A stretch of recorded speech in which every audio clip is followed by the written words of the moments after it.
Hi hello नमस्ते. मी पूजा.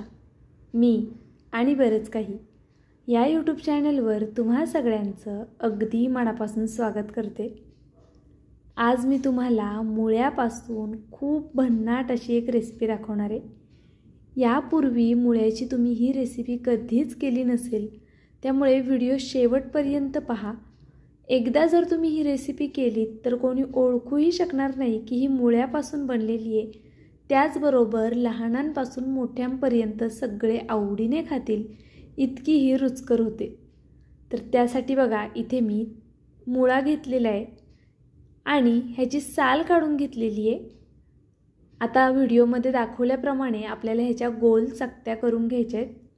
थंबनेलला तुम्ही पाहिलंच असेल की आपल्याला मुळा पाण्यात उकळवायचा आहे, पण का आणि कसा ते संपूर्ण पहा, म्हणजे तुमच्या लक्षात येईल. जर नवीन असाल तर पटकन एक सबस्क्राईब करून घ्या, कारण माझ्या चॅनलवरती तुम्हाला भरपूर नवनवीन रेसिपीज त्याचबरोबर पौष्टिक रेसिपीज पाहायला मिळतील. आणि सोबतचं बेलायकनसुद्धा प्रेस करा, जेणेकरून माझ्या व्हिडिओचं नोटिफिकेशन सगळ्यात आधी तुम्हाला येईल. तर बघा, इथे मी संपूर्ण मुळा अशा पद्धतीने कट करून घेतलेला आहे. आता हा आपल्याला पाण्यामध्ये घालायचा आहे आणि ह्याचं पुढे काय होणार ते जर संपूर्ण पाहायचं असेल तर व्हिडिओ स्किप न करता पहा. जर तुम्ही फास्ट फॉरवर्ड करून किंवा व्हिडिओमध्ये मध्ये पळवून पाहिलात तर मग बऱ्याचशा गोष्टी मिस होतात आणि तुमची रेसिपी फसण्याचे चान्सेस जास्त असतात. तर त्यामुळे अगदी व्यवस्थित लक्षपूर्वक पहा. तर इथे बघा, संपूर्ण मुळा आपल्याला गरम पाण्यामध्ये घालून घ्यायचं आहे. या पाण्यामध्ये मी आधीच थोडंसं मीठसुद्धा घालून घेतलेलं आहे. तर मिठाच्या पाण्यामध्ये आपल्याला हा मुळा घालायचा आहे. मीठ खूप नाही घालायचे, अगदी थोडंसं घालायचे. झाकण ठेवून 5 मिनटं फक्त छान अशी उकळी काढून घ्यायची आहे. बघा, छान दणदणीत उकळी आली पाहिजे ह्याला. मुळा आपल्याला फक्त 20% शिजवायचा आहे या पाण्यामध्ये, ही गोष्ट लक्षात घ्या. खूप जास्त मुळा शिजवायचा नाही आहे, फक्त 20% हा मुळा आपल्याला पाण्यामध्ये शिजवून घ्यायचा आहे. तर पाहू शकता तुम्ही, मस्त असा मुळा आपला झालेला आहे. छान उकळी आली 2-3 मिनटात, म्हणजे मुळा परफेक्ट झाला आहे समजून जायचं. बघा, आता मी हा एका चाळणीमध्ये काढून घेते, म्हणजे मग एक्स्ट्राचं जर पाणी असेल तर ते निघून जाईल. मुळा अगदी पांढरं शुभ्र आहे, म्हणजे तो जास्त शिजलेला नाही आहे. तर बघा, अशा पद्धतीने संपूर्ण मुळा मी इथं काढून घेतलेला आहे. जर तुम्ही व्हिडिओला अजूनही लाईक केलं नसेल तर प्लीज एक लाईक नक्कीच करा. आणि माझा हा व्हिडिओ तुम्ही कुठून पाहताय ते सुद्धा नक्कीच मला कमेंट करून कळवा. तर बघा, इथे संपूर्ण मुळा मी चाळणीमध्ये काढून घेतलेला आहे. आता एक मिक्सरचं भांडं घ्यायचं आणि यामध्ये आपल्याला सगळ्यात आधी मिरच्या घालून घ्यायच्या आहेत. मिरच्या तुम्ही तुमच्या अंदाजे कमी जास्त करू शकता. जर तिखट आवडत असेल जास्त घाला, कमी तिखट आवडत असेल तर कमी घाला. तर बघा, मिरच्या घातल्या. आता वरतून हा मुळासुद्धा आपण अशा पद्धतीने घालून घेऊया आणि छान असं अगदी बारीक वाटून घ्यायचे. जितकं शक्य असेल तितकं बारीक, पाणी न घालता वाटायचे. पाण्याचा एक थेंबही यामध्ये घालायचा नाही आहे, ही गोष्ट लक्षात घ्या. पाणी न घालताच आपल्याला हा मुळा छान असा बारीक वाटून घ्यायचा आहे. बघा, तर आता इथे मी संपूर्ण मुळा अशाच पद्धतीने वाटून घेतलेला आहे. पाहू शकता तुम्ही. आपण मुळा पाण्यामध्ये उकळून घेतला ना, त्यामुळे काय झालं, मुळ्याचा जो उग्र वास असतो ना तो निघून जातो आणि मग लहान मुलांच्या लक्षात येत नाही की हा पदार्थ मुळ्यापासून बनला आहे. लहान मुलांच्या काही मोठ्यांच्यासुद्धा लक्षात येणार नाही जर तुम्ही सांगितलं नाहीत तर. तर बघा, इथे आपण हा मुळा काढून घेतला आहे. आता यामध्ये आपल्याला एकदम बारीक कट केलेला कांदा घालायचा आहे. इथे मोठा कांदा एक घातलेला आहे मी. त्याचबरोबर भरपूर अशी कोथिंबीरसुद्धा घालूया. कोथिंबीरीने या रेसिपीला खरंच खूप छान चव येते, त्यामुळे आवर्जून कोथिंबीरसुद्धा घाला.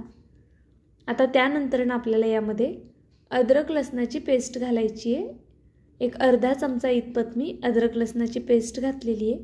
पेस्ट नसेल तर तुम्ही मिरची वाटते वेळी त्यामध्ये अद्रक आणि लसूण घातलं तरीसुद्धा चालेल. आता यामध्ये थोडीशी हळद घालायची. त्याचबरोबर यामध्ये आपल्याला गरम मसाला घालायचा आहे बघा, आणि सोबतच धना पावडरसुद्धा घालायची आहे. धना पावडर घातली की लगेचच यात चाट मसाला घालून घेऊया. चाट मसाला नसेल तर तुम्ही लिंबू वापरलात तरीसुद्धा चालेल. त्यानंतर चवीनुसार मीठ घालून घ्या. आता यामध्ये काही पिठंसुद्धा आपण ॲड करणार आहोत, त्यामुळे मीठ थोडं जास्त घातले. तर यात बघा मी इथे बाजरीचं पीठ घेतलेलं आहे. मी इथे फक्त आज बाजरीच्या पिठापासून तुम्हाला दाखवते आहे, पण तुम्हाला हवं असल्यास तुम्ही यामध्ये जी भाजणीची पिठं आपण तयार करतो तीसुद्धा घालू शकता, किंवा भाजणीचं पीठ नसेल तर ज्वारीचं असेल ज्वारीचं वापरा, किंवा यात थोडं अजून बेसन पीठ घाला. अगदी तुम्हाला आवडतील ती पिठं घालायची आहेत. आणि बघा पाण्याचा एक थेंबही न वापरता याचा असा छान असा पिठाचा गोळा मळून घ्यायचा आहे. आपल्याला पाणी घालायचं नाही आहे, म्हणजे मग आपले जे थालीपीठ आहेत ती खूप रुचकर आणि चवदार होतील. जर तुम्ही पाण्याचा वापर केलात तर ती म्हणावी अशी चवदार होणार नाहीत. तर बघा इथे आपण मुळा घेताना 3 घेतले होते, तर त्याचं एवढं बॅटर आपलं तयार झालेलं आहे. आता बघा इथे एक रुमाल घेतला आहे, रुमालाला पाणी लावून घेतलेलं आहे आधीच. रुमाल छान ओला करून घेतलेला आहे हा. आता बघा अशा पद्धतीने आपल्याला एक पिठाचा गोळा घ्यायचा आहे. चपाती करतो त्यापेक्षा मोठा आणि जवळपास भाकरी करतो त्यापेक्षा थोडासा लहान असा हा गोळा घेतला. आणि बघा अशा पद्धतीने छान थापून घ्यायचे. थोडक्यात काय, आपण नेहमी जशी थालीपीठं करतो अगदी त्या पद्धतीने ही थालीपीठं आपल्याला करायची आहेत. यापूर्वी कधी तुम्ही मुळ्याची थालीपीठं केली होती का, आणि तेही अशा पद्धतीने, ते नक्कीच मला कमेंट करून कळवा. आता तुम्ही म्हणाल मुळा उकळून घेतल्यामुळे जीवनसत्व निघून जातात, तर असं काही नाही. आपण खूप वेळ मुळा उकळला नाही आहे, तो कच्चाच आहे, फक्त त्याचा थोडासा उग्रवास कमी व्हावा म्हणून मुळा उकळून घेतलेला आहे.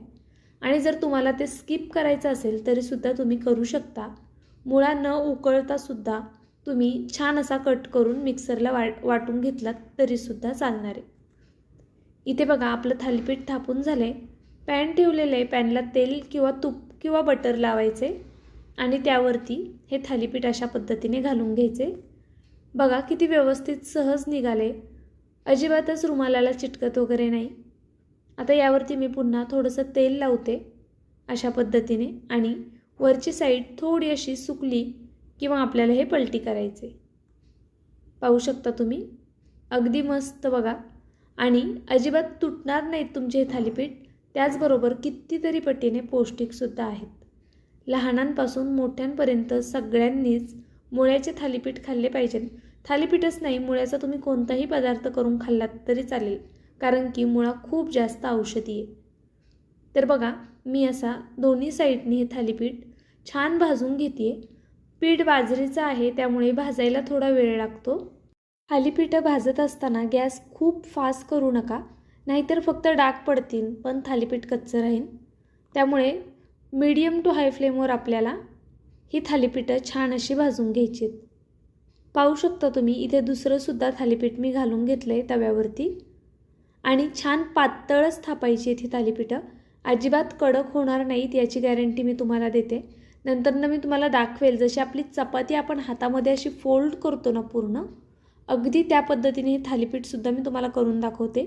तरीसुद्धा कुठूनही चिरणार नाही आहे, त्यामुळे व्हिडिओ नक्कीच शेवटपर्यंत पहा. इथपर्यंत व्हिडिओ पाहिलाच असेल, थोडा जरी आवडला असेल तर प्लीज माझ्यासाठी एक लाईक नक्कीच करा, आणि नवीन असाल तर सबस्क्राईबसुद्धा करा. आणि माझा हा व्हिडिओ तुम्हाला कसा वाटतोय ते सुद्धा नक्कीच मला कमेंट करून कळवत जा. तर बघा इथे मी थालीपीठ अशा पद्धतीने हे सुद्धा भाजून घेतले. इथे सगळी थालीपीठं आपली झालेली आहेत, आणि एवढ्या बॅटरमध्ये भरपूर थालीपीठं तयार होतात. तुम्ही एकदा नक्कीच ट्राय करा. मुलांच्या टिफिनसाठी देऊ शकता, किंवा नाश्त्यासाठी पाहुणे आल्यावर सुद्धा तुम्ही ही थालीपीठं करू शकता. बघा किती पातळ आहे बघा थालीपीठ, अगदी पातळ अशी थापून घेतलेली आहेत मी, आणि तरीसुद्धा मऊ लुसलुशीतच राहतात. तर बघा मी तुम्हाला अजून काही थालीपीठ दाखवते. अगदी पातळ आहे बघा हे सुद्धा थालीपीठ, तरीसुद्धा बघा किती मऊ आहे, नरम आहे. कोणी म्हणणारही नाही की बाजरीच्या पिठापासनं ही थालीपीठ आपण केली आहेत, दुसरं कशाचंही पीठ वापरलं नाही आहे. तरीसुद्धा बघा अगदी सॉफ्ट अशी थालीपीठं तयार होतात. एकदा तरी नक्कीच ट्राय करा. आणि तुम्ही मुळ्याऐवजी गाजर किंवा इतर कोणत्या भाज्या तुम्हाला आवडत असतील ना, त्या वापरूनसुद्धा अशी थालीपीठं करू शकता. थालीपीठं केली की मग चपाती भाजी करायचं टेन्शन राहत नाही, आणि हे पौष्टिक होतं, त्याचबरोबर पोटभरीचं सुद्धा होतं. त्यामुळे खरंच टेन्शन नसतं. एकदा तरी नक्कीच ट्राय करा. वेगवेगळ्या भाज्यांपासून करा. ज्या भाज्या तुमच्या मुलांना आवडत नसतील ना, त्या भाज्यांची अशी थालीपीठं करा आणि मुलांना खायला द्या. उद्या भेटूया छानशा रेसिपीसोबत.